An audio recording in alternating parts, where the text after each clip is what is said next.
कहा जाता है कि जब मन खराब हो या कोई रास्ता ना दिख रहा हो तो कहीं बाहर चले आना चाहिए, but no one tells the place where. मैं कहता हूँ कि आप एक बार बनारस आकर देखिए। बनारस, काशी, वाराणसी, शहर एक, नाम अनेक। कहते हैं ये शहर समय से भी पुराना है, जहाँ पर लोग जीवन और मृत्यु दोनों को समझने के लिए आते हैं, जहाँ पर मृत्यु को भी उतनी ही धूमधाम से मनाया जाता है जितना कि जीवन को या जन्म को। एक बार फिर से मैं महादेव की इस नगरी को और पास से महसूस करने के लिए आ गया हूँ। What's up YouTube family. So आज दिन है 25 नवंबर और बज रहे शाम के 7 और हम हैं अभी बनारस में, इसको कुछ लोग काशी या फिर वाराणसी के नाम से भी जानते हैं। तो काशी में हम अभी अगले 2 दिन तक हैं और हेयर विल बी विजिटिंग यहाँ के मोस्ट फेमस घाट्स जैसे कि दशाश्वमेध घाट, अस्सी घाट, मणिकर्णिका घाट एंड काफी सारे। और उसके अलावा काशी विश्वनाथ टेम्पल, संकट मोचन मंदिर और यहाँ के most famous food joints. So just stay tuned with me. और ये यहाँ का सिटी सेंटर है जिसको गनौलिया चौक के नाम से भी जाना जाता है।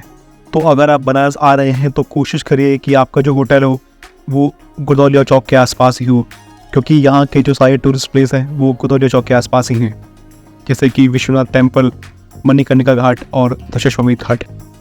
तो जब आप गदौलिया से दशाश्वमेध की तरफ जा रहे होंगे तो गदौलिया से दशाश्वमेध तक की टोटल डिस्टेंस होगा करीब 500 मीटर और उस 500 मीटर के बीच में आपको ऐसा रास्ता मिलेगा जहाँ पे कैसी कि काफी सारी शॉप्स हैं जहाँ आप अपने मतलब के हिसाब से यहाँ की सूली खरीद सकते हैं, जैसे कि बनारसी साड़ी हो गया और काफी सारे कपड़ों की shops and so much that you can purchase from here.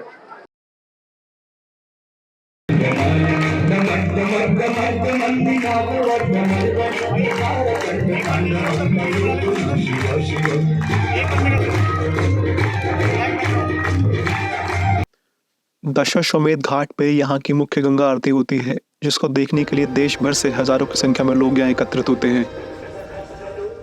Aarti start होने का समय होता है शाम को 6 बजे, तो आप भी कम से कम 1 घंटा पहले आकर फ्रंट सीट लें और इस आरती को एकदम पास से एक्सपीरियंस करें।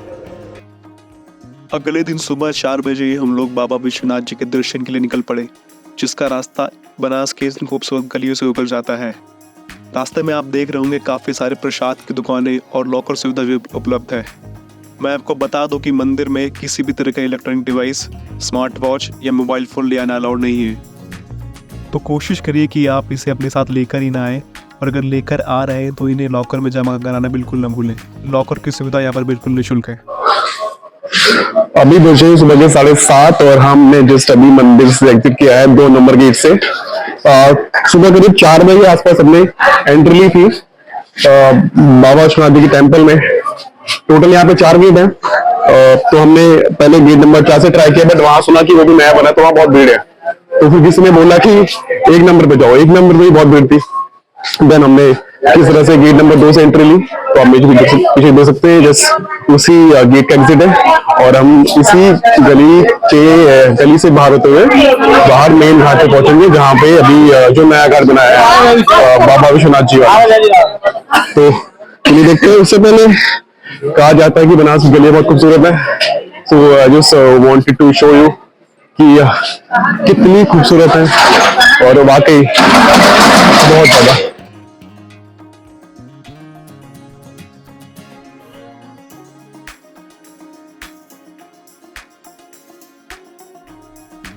दर्शन के बाद यहाँ की खूबसूरत गलियों का लुत्फ उठाते हुए हम दशाश्वमेध घाट की तरफ बढ़े, जहाँ की अर्ली मॉर्निंग बोट राइड देश भर में मशहूर है। बनारस की अर्ली मॉर्निंग बोट राइड यहाँ की मस्ट डू चीज़ों में से एक है, और जो भी व्यक्ति यहाँ पर आता है कम से कम एक बार इसका आनंद जरूर लेता है। तो अगर आप भी यहाँ पे आ रहे हैं तो इसे एक्सपीरियंस किए बिना बिल्कुल आ जाए। आपका विहार का आनंद आप सुबह 5, 5:30 से लेकर रात में 11 बजे तक किसी भी टाइम ले सकते हैं। मोस्टली लोग यहाँ पे सुबह के टाइम या शाम के टाइम लेते हैं, क्योंकि दोनों टाइम पे आरती का टाइम होता है और बोट से आरती देखने का एक अलग ही नजारा होता है। तो अगर हम चार्जेस की बात करें तो यहाँ पे 2 टाइप की बोट चलती है, 2 नहीं काफी टाइप की बोट चलती है, जैसे कि एक हाथ वाली बोट हो गई, बाकी मोटर बोट हो गई, सबके अलग अलग प्राइस है।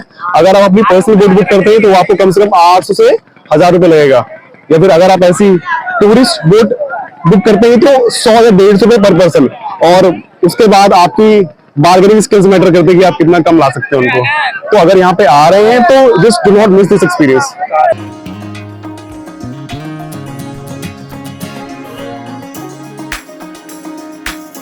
तो लगभग 1 घंटे तक आपको ये बोट वाले घुमाएंगे, जो कि आपकी यात्रा शुरू होगी दशाश्वमेध घाट से लेके राजा हरिश्चंद्र घाट तक, और इस यात्रा में आप पूरे 40 घाट घूमेंगे। और ये यहाँ का मशहूर मणिकर्णिका घाट है, जिसको महाशमशान के नाम से भी जाना जाता है। मणिकर्णिका घाट बनारस का एक ऐसा घाट है जहाँ पर चिताएं हर समय जलती रहती हैं, और कहते हैं जिस दिन यहाँ चिता नहीं जली वो दिन बनारस के लिए प्रलय का दिन होगा।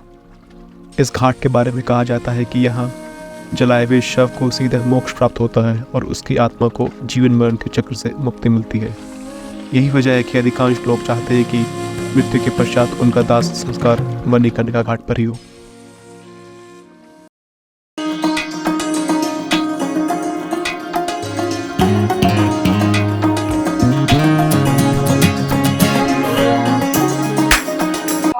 तो फाइनली आप जैसा कि देख पा रहे हैं कि हम 80 पे आ चुके हैं, और 80 के बारे में जैसी मान्यता है, कहा जाता है कि 80 पे लोग अक्सर चिल करने आते हैं, और यहाँ पे गाना बजाना म्यूजिक का टाइम लगा रहता है। बट अभी मैं देख पा रहा हूँ यहाँ पे बहुत भीड़ हो गई है।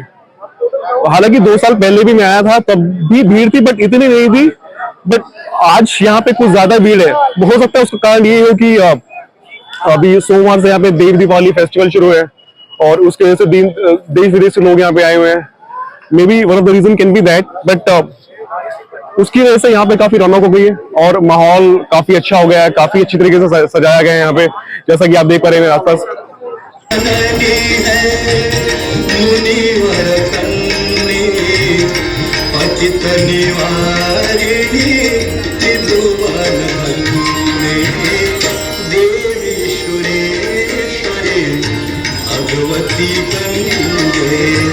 और जब बात बनारस की होती है तो यहाँ के खाने को कोई कैसे भूल सकता है, चाहे वो ठठेरी बाजार में राम की कचौड़ी हो, या यहाँ की मशहूर भांग वाली ठंडाई, या सर्दियों का तोहफा कहा जाने वाला मलई हो।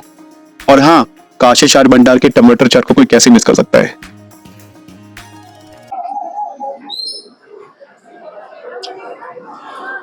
तो गुरु, अगर आप भी बनारस आने का सोच रहे हो या आ गए हो, तो यहाँ पे सुबह सुबह कचौड़ी जलेबी का नाश्ता किए बिना मत जाना, तो जिंदगी में पछताओ है, लिख के दे रहे हैं। तो जैसा कि हमारे पीछे की भीड़ देख सकते हैं, लाखों की संख्या में लोग देव दिवाली फेस्टिवल को सेलिब्रेट करने के लिए यहाँ पे आए हैं, दुनिया भर से आए हैं। और यहाँ पे साउथ साइड से बेसिकली कर्नाटका से काफी सारे लोग आए हैं।